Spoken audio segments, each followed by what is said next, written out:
आज के इस एक्सप्लेनर में we're diving into something truly mind-boggling, our planet's absolute magnificent chaos of biodiversity.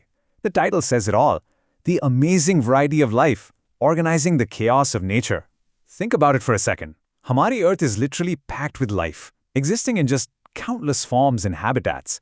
It's this massive tangled web of living things. और इसको समझना? Well, that's one of the greatest scientific puzzles humanity has ever tackled. Okay, let's jump right in and see how we've actually managed to organize all this natural chaos. I mean, just look at how visually insane the variety of life is. Right here on this one single planet, we've got everything from microscopic bacteria that are totally invisible to the naked eye, all the way up to giant tigers prowling through dense, vibrant rainforests. Itna massive web of life hai?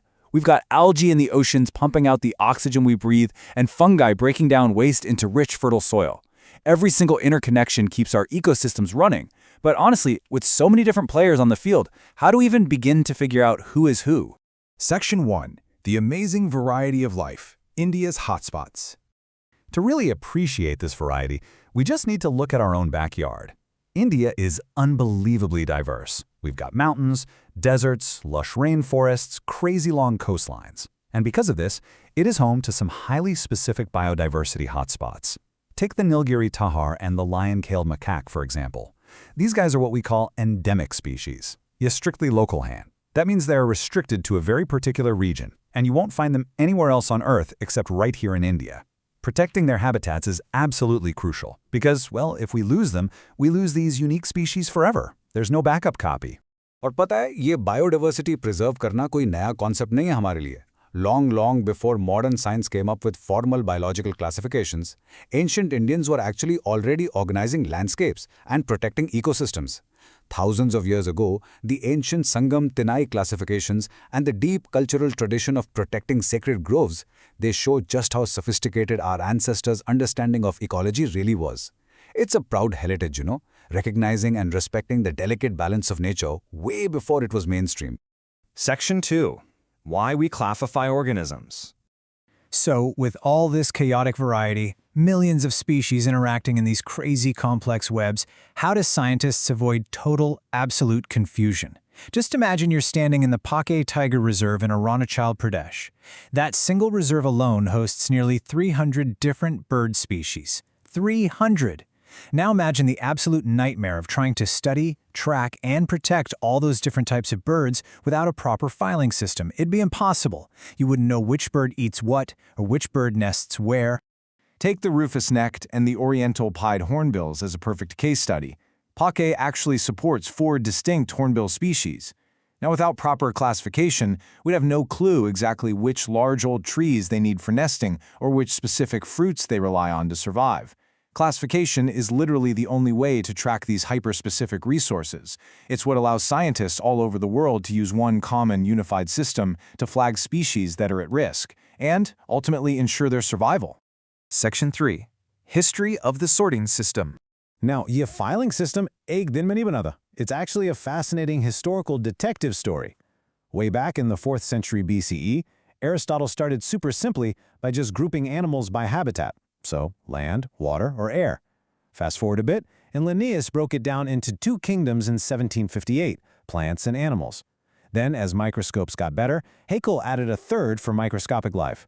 Copeland separated cells without a true nucleus to make 4, until finally, in 1969, Robert H. Whittaker cracked the code and gave us the modern 5-kingdom system.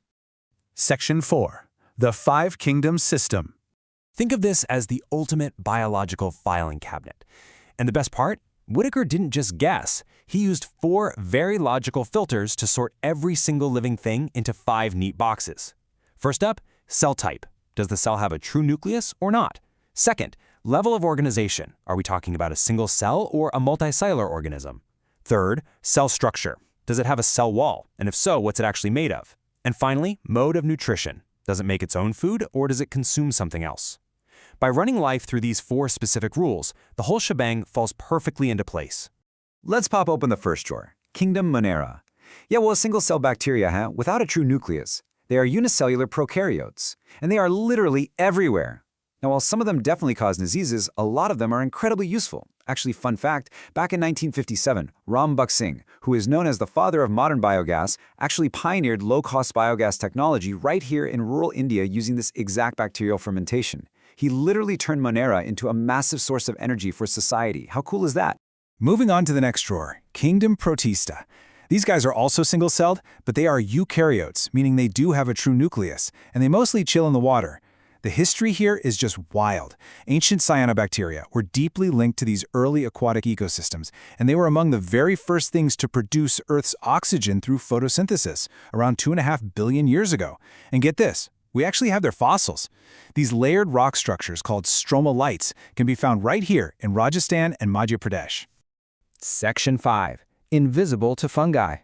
So that brings us to the third kingdom, which are neither plants nor animals. We're talking about fungi. Unlike plants, इनके cell walls chitin के बने होते हैं, which is this really tough protective material. They also don't make their own food. Instead, they are nature's ultimate recyclers. They act as amazing decomposers, breaking down organic matter using these superfine, thread-like filaments called mycelium to absorb nutrients.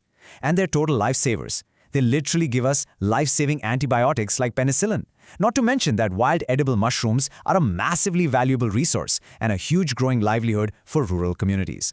Section 6. Plants and Animals.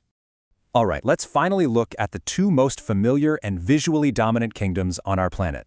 First up, the plant kingdom.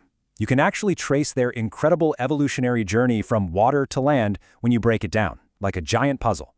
You start with Thallophyta, like algae, which have a simple body that thrives in water, but they just can't survive on dry land.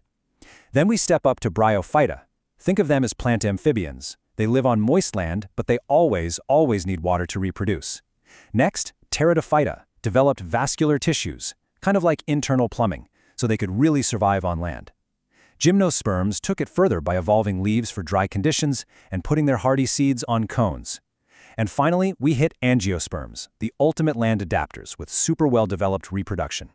And angiosperms are by far the most diverse plants. These are your complex flowering plants, like the absolutely beautiful gulmohar tree.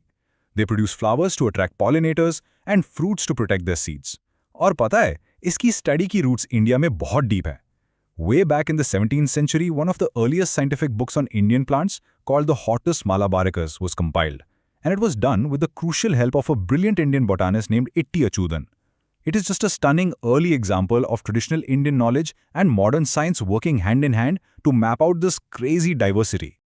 Finally, we arrive at the massive animal kingdom. So, यहाँ सबसे बड़ा dividing line क्या है? What separates the big groups? Scientists look at one major structural feature, the presence or absence of a notochord. Basically, they're asking, does the animal have this specific internal support rod, or does it rely on something else entirely, like a hard outer shell? Let's look at the Amphioxus. This is an early protochordate. It has a flexible, rod-shaped notochord that acts as a precursor framework right down its back, providing internal support. And let me tell you, ये एक massive evolutionary game changer था. This internal support structure is exactly what eventually allowed these early forms to evolve into vertebrates, animals with full complex backbones. I mean, this single adaptation literally paved the way for everything from fish and birds to tigers and yeah, of course, to us humans. So, what does this all mean? What should you actually take away from this explainer today? Well, this entire filing cabinet, from the tiniest microscopic Monera to the most complex animals, is deeply, intricately interconnected.